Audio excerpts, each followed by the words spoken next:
ചെറുപ്പത്തിലൊക്കെ പ്രാവുകൾ എങ്ങോട്ടെങ്കിലും കൊണ്ടുപോകാനോ അല്ലെങ്കിൽ കൊണ്ടുവരാനോ ഉണ്ടെങ്കിൽ നമ്മൾ പൊതിഞ്ഞാണ് കൊണ്ടുപോയിരുന്നത്. അടുത്തൊക്കെ ആണെങ്കിൽ ന്യൂസ് പേപ്പറിൽ പൊതിയും, ദൂരേക്കാണെങ്കിൽ തുണിയിൽ പൊതിയും.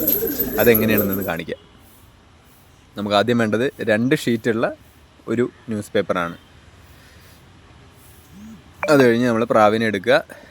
ഇത് നമ്മുടെ ഒരു ധാര പ്രാവാണ്, പെൺപ്രാവ്, കുറച്ച് പ്രായമുള്ള പ്രാവാണ്. ഇവരതിനകത്ത് അടങ്ങിയിരിക്കുകയൊന്നുമില്ല കേട്ടോ. അപ്പോൾ 2 രീതിയിൽ നമുക്ക് പൊതിയാം. ഒന്നുകിൽ കാല് ചട്ടയ്ക്കുള്ളിലാക്കി പൊതിയാം, അല്ലെങ്കിൽ നോർമലിയും പൊതിയാം. നമ്മളിവിടെ നോർമലിയാണ് പൊതിയുന്നത്. നോർമലി പൊതിഞ്ഞിരുന്ന അവരതിനകത്തിരുന്ന് ഉന്തും തള്ളും കൂട്ടിയിട്ട് കുറച്ച് പേപ്പർ കീറും.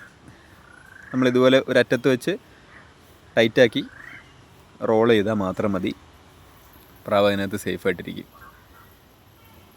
വൃത്തിയായി പൊതിഞ്ഞ ശേഷം 2 അറ്റവും നമ്മൾ സാധാരണ എന്തെങ്കിലും സാധനങ്ങളൊക്കെ പൊതിയുന്ന പോലെ തന്നെ 2 അറ്റവും അകത്തേക്ക് ചുരുട്ടി വയ്ക്കുക.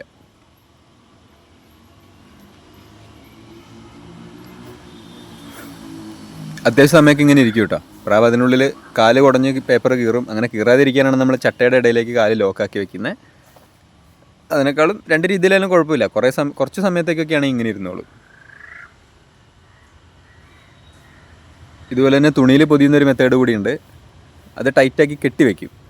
അപ്പോൾ അതിന് കുതറാനോ ചാടി പുറത്തു പോകാനോ ഒന്നും പറ്റില്ല. ന്യൂസ് പേപ്പർ ആകുമ്പം കുറേ സമയം ഇരുന്നാൽ ചിലപ്പോൾ കുതറിയാൽ ന്യൂസ് പേപ്പർ അഴിഞ്ഞു പോകും.